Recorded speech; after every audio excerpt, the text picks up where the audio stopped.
Let's put it to an opponent of the bailout, Illinois Representative Peter Roskam, who sits on the committee the auto execs testified before today. So, Congressman, it's a fair question. We heard from Nardelli at Chrysler that they are burning through $6 billion a month because of all their obligations. If this tranche is not enough, is there going to be another? Well, that's the question, and that's the question that ultimately was unanswered today by the big three and their testimony. Well, how would you answer it? Very interesting. Well, I'd say that if you're in for a penny, you're going to be in for a pound. And if you say yes to $25 billion this time, you've got no choice in the future but to keep putting that money out. And that is the great reluctance that the constituents that I have, that I represent, have on this. There's just no sense of clarity where the end is. You listen to the four previous guests on your show who were talking about the next 6 months and what it portends as it relates to the marketplace. Today I asked the question to the big three execs, what is it that animates your hope that you're going to be able to pay back this loan?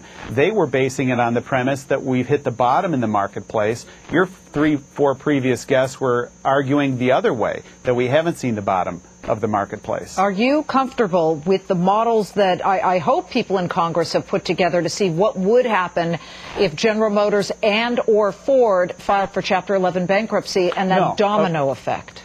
Right, of course not. There's nobody that's comfortable with that. There's nobody that's comfortable contemplating the demise of these three big auto giants. But by the same token, the question that they're coming is they're asking affirmatively for a $25 billion bailout with really no end in sight. And I asked specifically the three execs today, are you willing to work for $1? Only Mr. Nardelli of Chrysler was willing to do that. The other said, no, we're pretty comfortable with where we are. So they're coming to the taxpayer as the source of last resort here. And my attitude is you've got to pursue every other conceivable remedy before you come and ask the taxpayers for a bailout. Well, and it may be a bit of a sideshow like the salary issue, but when you see these auto execs flying in on private jets in order to get public money from strapped taxpayers, they're not doing well with their case, are they?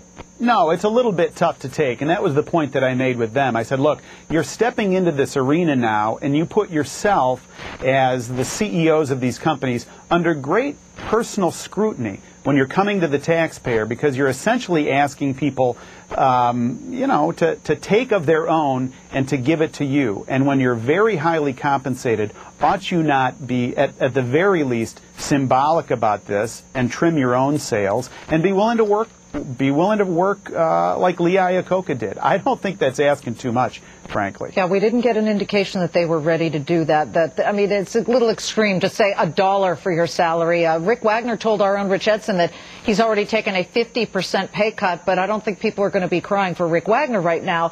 What now, though, as we wait? We had last week, former Treasury Secretary Paul O'Neill said that the hole that the automakers are in right now is way bigger than the $25 or even $50 billion we're talking about. Could be as high as $400 billion when you take everything into account. We can't fill that hole, can we?